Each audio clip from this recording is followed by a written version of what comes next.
So for my presentation, I wanted to do it over the Donatist controversy because as a pastor, I will especially be working with the church, and so it makes sense to do the doctrine of the church and the controversy that comes with it.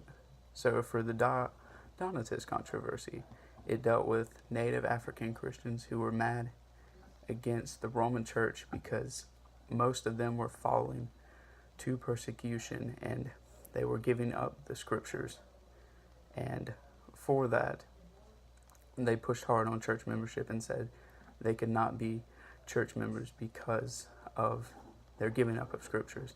But Augustine claimed that the church is going to be made of sinners and saints, and there it seems like it would be the physical church. And so using that in my ministry, the first thing to look at is whether we were referring to the physical church that we go to every Sunday or the spiritual church where it is made up of the believers.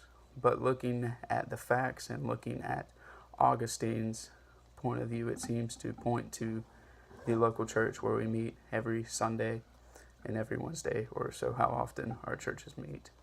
And so coming from a Southern Baptist background and coming from a pastor who's probably going to be preaching at a Baptist church, they seem to be stuck in their ways and they don't want to change. And I know a lot of the church I was at, we had a lot of dress code rules almost, where they weren't enforced, but whenever somebody came in that didn't look like us, they'd often get a strange look. And so they wouldn't really let people in based off of those looks. And so that is kind of what the Donatists were doing, where the Romans weren't like them, and they said, I would never fall into that persecution. I would never give up the scriptures, so they can't be a part of my church. But the mystery of the gospel is shown clear there, where it says in Romans 2:11 that God shows no partiality. So there's people that come into your church that may be different from you, that may look different from you. God can still save them in the same way. Paul was a murderer of Christians at first, and yet God turned his whole life around in that situation. And if they come into our church, that means they can hear the gospel preached, and that's where they can get saved. So telling them they have to go somewhere because they're not dressed in the best apparel or in their best Sunday clothes, as we call it, then that would create a stumbling block for them and for them to learn about the gospel. And now we can't really act holier than thou either, because it says in Ephesians 2:8-9, by grace you have been saved through faith, that not of your own works, for it is the gift of God, not as the result of works, so that no man may boast. Because that goes back to our doctrine of soteriology, where the divine revelation Christ gives us of us understanding fully the aspect of salvation and the grace that saved us. And we are having to accept that in our lives. But if it was all Christ, then we can do nothing, because Paul talks about that we came from that same position those people are coming from that come into our church. We came from that background, because going off, Christ talked about that if we may not have murdered, but if we have anger in our hearts towards a brother, then we have murdered. And so the person we have, or Christ talks about that if we have lust in our hearts, we have had adultery. And so the person that comes into our church that we're like, oh no, I know this person had adultery with this person, but if they have truly repented and turned, then we were in the same boat they were, and God changed our lives, and so he can also change theirs.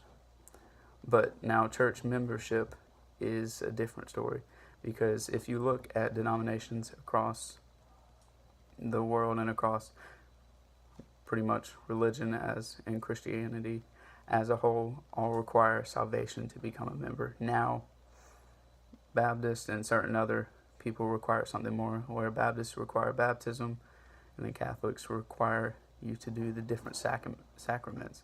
And that kind of shows how we're not insanely different from the Catholics, and we can see where they get their works. But a lot of them see it as an act of obedience and not a requirement for salvation, a requirement for membership in the church. But even if we just require the salvation to become a member in the postmodern society we live in, and where the basically saying is, don't judge me, they'll see that as judgmental.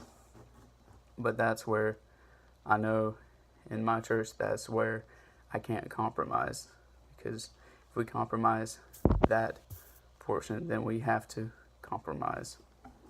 That compromises the gospel, and that gives them the false representation that there is more than one way to heaven, where Christ says, I am the way, the truth, and the life. No man comes to the Father except through me. There is only one way to him, and that goes with the exclusivist view that we just talked about.